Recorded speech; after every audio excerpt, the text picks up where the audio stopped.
Why is no one taking heed to the fact that when the disciples ask the Messiah, what will be the sign of your second coming? When you return with your holy angels to destroy the earth and judge everyone that doesn't obey the gospel? Why is no one taking heed to the fact that the Messiah's response is, be not deceived?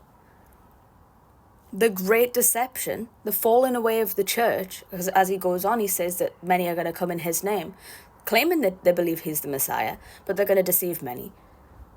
It's the deception of the church. The 2+ billion Christians that claim to believe the Messiah, and then also the Jewish people, all these people that claim to believe the Torah, claim to believe Jehovah, the God of the Bible, and they actually just butcher the word. It's all the way through the prophets. So he says, be not deceived. Be not deceived by what? There are 2 stumbling blocks talked about in prophecy that people are going to get caught up in, and that's what's going to ensnare them and take them into great tribulation. And the people on the narrow path, the root cause of why they even can stay on the narrow path and dwell in the light, as John puts it, is that they love their brother. What's love? Leviticus 19 verses 15 to 18. The Messiah came to elevate the royal law over sacrificial law. So they have the love of their neighbor in their heart. And that therefore, John says, there's no occasion of stumbling in them. That doesn't mean that they're literally sinless or that they're perfect the way the Messiah was, or that they're not going to have occasions to sin or to mess up. It means there's no occasion of stumbling to the left or to the right in them. We're warned, don't go to the left or to the right. The Messiah says, straight is the gate. Enter in at the straight gate. Narrow is the way that leads to life. But broad is the gate to destruction. The paths to destruction are the 2 stumbling blocks, either side of the narrow path. So what do they have in common, these 2 stumbling blocks? They don't fulfill the royal law. Because if they fulfilled the royal law and loved their neighbor, which means to rebuke sin according to Leviticus 19, the law the Messiah magnified, if they were doing that, there would be no occasion of stumbling to the left or the right in them. They would be on the narrow path. But what those stumbling blocks actually are, if you go to Isaiah 8, and Peter quotes it in 1 Peter 2, Isaiah 8 tells you that the Messiah has become a stone of stumbling and a rock of offense to both the houses of Israel. There's 2 houses of Israel. Israel was a whole nation, but it was divided into 2 kingdoms. So the left, you'll see this because Ezekiel 4 tells you that Ezekiel lay on his left side for the house of Israel, who was scattered into the Gentiles when they did the Christmas tree, the Ashtaroth pole, in 2 Kings 17, and they never returned, they never repented, they never came back, so their punishment was times by 7, like Leviticus 26 says. I've gone into this a lot of times, I can do it again if you need us to. But that's not what I want to get into right now. So Israel was scattered into the Gentiles until the curse was lifted in the latter days, where they would spring up out of the Gentiles and realize, we are the people of God, we were scattered into the Gentiles, that's why we're Gentiles in the flesh, but we are Israel, because it's a spiritual promise. Because Israel never returned to the land. God said if you repent and return, like you can do so, but they never did. Judah, on the other hand, they did the same sin that Israel did to get booted out of the land.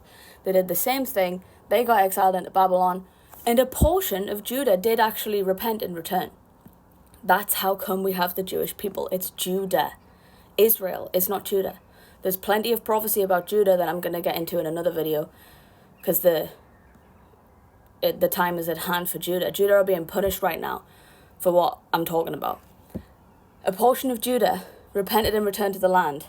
That's how come we have the Jewish people. They've stolen the inheritance of Israel, claiming Israel as a political state, making the land a prey, removing the bound, taking away the inheritance from their brother, instead of going to find them, instead of loving their brother and saying to the Gentiles, you need to return to the Holy Covenant, going to the Christian church and saying, you need to return to the Holy Covenant, you are Israel, we are Judah. They're just sat there now saying that we are Israel. There's 2 houses of Israel, like Isaiah 8 says. And 1 Peter 2 tells you that the Messiah, because they have stumbled at the Messiah, They've either not accepted him at all, like the Jews, or they don't know who he actually is. And the disciples, the apostles in Acts 3, are always telling us, go and learn what Moses said about the Messiah. How many times did the Messiah say that? Go and learn Deuteronomy 18. That is the bullseye of who the Messiah is going to be. The left thinks that he came to end the Ten Commandments, to end the holy covenant that is everlasting, that was written on stone by God's own finger. But then the right, we're seeing them totally disregard the Messiah, but then we saw the Messianics raise up. And what they did is take the traditions of the Jews and blend them into the faith, which means they don't actually have faith in who the Messiah is at all. Look at the Torah movement. They are saying that we have to obey the added law, and that is the commandments that the Messiah is talking about when he says, if you love me, keep my commandments. That's not what Deuteronomy 18 says. Deuteronomy 18 says that he's going to teach everything that Israel desired at Horeb, not at Sinai, when the law was added, because they transgressed the everlasting covenant. He came to teach the everlasting covenant given at Horeb. That's the life-giving water. That's what they desired at Horeb. Not the sacrificial law that was added as a punishment, temporarily, Deuteronomy 31, until it is finished. What did the Messiah say on the cross? It is finished. The added temporary law that was added to the Ten Commandments when they transgressed against the everlasting covenant, which is the Ten Commandments. That is what is finished. That's what's meant by the refreshing of the covenant. Acts 3. The first coming of the Messiah is the times of refreshing. He's going to refresh the Holy Covenant, getting rid of the added law, the circumcision and the division of flesh, sacrifice.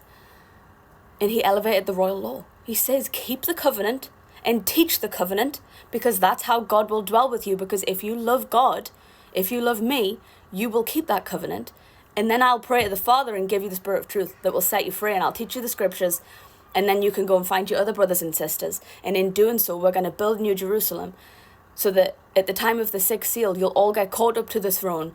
In the army of God, the men, the 144,000, are going to return with the Messiah to judge those who, how do I put this? That still decided not to do. Wow, I really want to put this in a certain way. Because the point of Jacob and New Jerusalem, what they're doing right now is keeping and teaching the Holy Covenant, and they're hated for it. So when they're caught up to the throne, they return to judge those who wouldn't do what they did. They still, even in tribulation, they still dug their heels in and wouldn't go and keep and teach the covenant in tribulation. That's who's going to get judged. It says that they're going to judge those who obey not the gospel, that know not God, which means they don't keep the covenant, and they won't obey the gospel, which means teach the covenant. You're supposed to teach the covenant. Even these people who are called to keep and teach the covenant now, that aren't doing it, either because they're on the left, one stumbling block, where they claim we don't have to keep the Holy Covenant, or they're on the right, where they claim we have to keep the whole Torah, but they also say that they still don't execute judgment. They just add stumbling blocks to other people, saying, oh, you need to do the feast, you need to wear tzitzit. But then they won't actually fulfill the royal law relentlessly and tell people to keep the covenant, because that's how they receive the Spirit of truth. They're just confusing people. So because they're doing that now in tribulation, they're going to remember what those on the narrow path, those in the light, they're going to remember what they said. And hopefully they're going to repent and keep and teach the covenant, so that when the 144,000 return with the Messiah, they won't be destroyed. But many aren't going to repent still. But many will repent, and that's the hope. But Isaiah 8, 1 Peter 2, Matthew 24.